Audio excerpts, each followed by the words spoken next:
Baiklah, kembali bersama kami di segmen Dialog di program Newsroom. Sekarang kita akan coba terhubung dengan Bapak Iwan Ibrahim, Kepala PDIK BPBD DKI Jakarta. Pak Iwan, bisa dengar saya Pak? Dengan Hariman di studio JAK TV.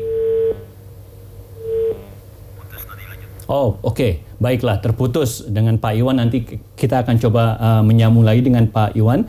Ke Pak Agi lagi. Pak Agi, untuk kedepannya, antisipasi maupun prediksi dari BMKG, bagaimana agar mungkin tadi Pak Agi bilang ada teknologi yang bisa dilakukan. Salah satunya mungkin rekayasa atau modifikasi cuaca. Yeah. Apakah kita punya teknologinya dan bisa melakukan itu Pak sebenarnya? Tentu saja kita punya kawan-kawan di BPPT yang memang ahli di bidang modifikasi cuaca, dan selama ini juga sudah diterapkan dalam berbagai sektor ya. Biasanya diterapkan untuk prevensi di kebakaran hutan. Dan memang kita juga pernah melakukan upaya beberapa kali bersama BMKG juga untuk mengintervensi banjir yang ada di Jakarta. Tetapi sekali lagi ini bukanlah hal yang final ya Pak ya. Bukan hal yang final, artinya kembali lagi kalau kita lihat dengan besaran curah hujan yang terjadi di Jakarta, yang pertama adalah kita coba lihat skala teknologi untuk mendeteksinya. Kalau kita lihat skala teknologi dalam upaya mendeteksinya, sudah ada data-data dari BMKG yang sifatnya bulanan. Sehingga kita secara natural udah mulai tahu nih, di Desember, Januari, Februari, ini merupakan periode-periode dari mana hujan itu intensif sangat terjadi gitu ya di kawasan kita. Dan kemudian selanjutnya ada skala-skala yang lebih pendek, misalnya prediksi cuaca dalam 10 hari hingga 3 harian. Nah, ini yang bisa kita optimalkan. Dan mostly sampai detik ini pun juga informasi ini juga makin lama makin akurat dan bisa dimanfaatkan oleh masyarakat. Sehingga pertanyaan berikutnya adalah, kita bisa menginformasikan sebuah ancaman hujan lebat ataupun hujan ekstrim di suatu wilayah.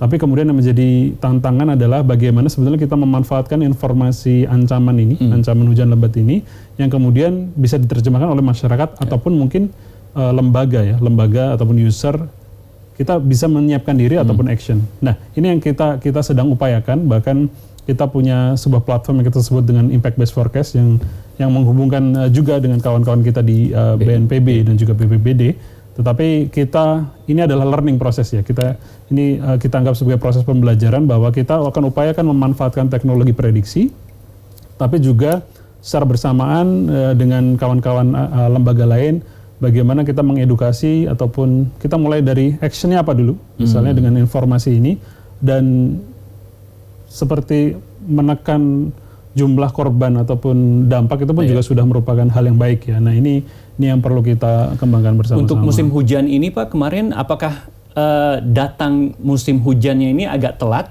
Atau kita tahu sebelum-sebelumnya mungkin November atau Oktober sudah mulai hujan, tapi kemarin ini Oktober masih curah hujannya mungkin masih sedikit, November sedikit, Desember ini mulai dan puncaknya awal-awal bulan ini, Pak. Bagaimana penjelasannya? Jadi sebetulnya dari data yang saya miliki untuk DKI Jakarta sendiri sebetulnya agak sedikit terlambat, kurang lebih 3 minggu ya, ataupun 2 dasarian.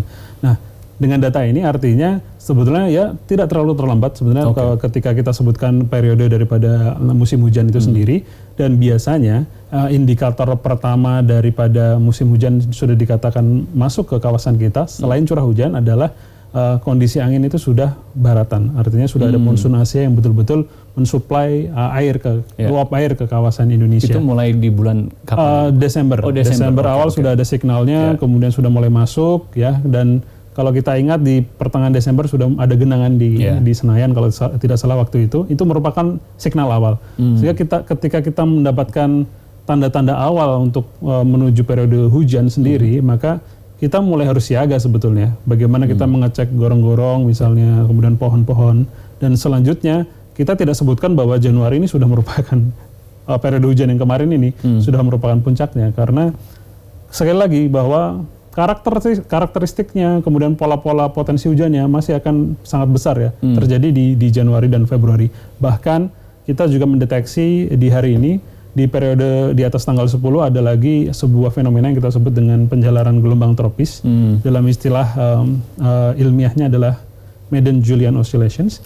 Yang biasanya ketika ini semacam gelombang tropis ya.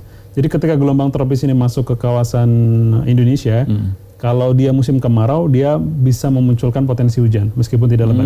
Tetapi ketika dia masuk dalam periode musim hujan, nah ini biasanya akan menimbulkan ataupun melebihkan jumlah curah hujan yang terjadi di suatu kawasan. Nah ini kita alerting dari sekarang bahwa BMKG tidak men-stop warning yang kita sampaikan karena fokusnya ya mungkin tidak hanya Jakarta ya, tetapi nanti di pertengahan Januari pesisir barat Sumatera mulai ada hujan relatif tinggi. Kalau tadi Jawa juga mulai tinggi. Kalau tadi Pak Agi bilang awalnya agak sedikit telat, bagaimana dengan akhirnya prediksi dari BMKG? Apakah terbawa bisa berlanjut agak panjang atau bagaimana? Baik, kalau sudut pandang cuaca dan iklim ini kadang kita perlu letakkan dalam proporsi yang berbeda.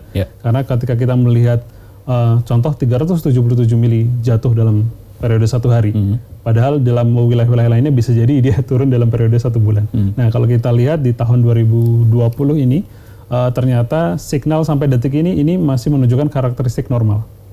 Nah kalau demikian berarti kemungkinan di tahun ini belum ada ancaman El Nino, La Nina begitu ya.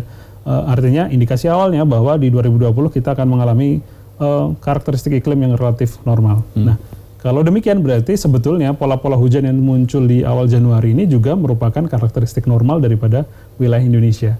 Itulah kenapa kemarin ketika ada fenomena monsun Asia yang kemudian diiringi, ada istilahnya namanya seruakan dingin atau cold surge, dia semacam dorongan yang sangat kuat dari Asia, dan ditambah lagi ada gelombang tropis yang bermain juga di kawasan Indonesia, maka kita sangat khawatir pada saat itu dan kita informasikan ya kepada instansi terkait dan masyarakat, dan ternyata hujannya luar biasa ya Mas ya, luar biasa ekstrim dan dampaknya juga luar biasa kita rasakan di Jakarta. Baik, ditahan dulu Pak Augie, kita akan coba berhubung lagi dengan Bapak Iwan Ibrahim, Kepala PDIK BPBD DKI Jakarta. Pak Iwan, bisa dengar saya Pak?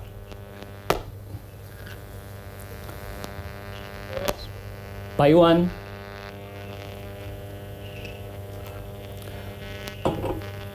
Pak Iwan Ibrahim?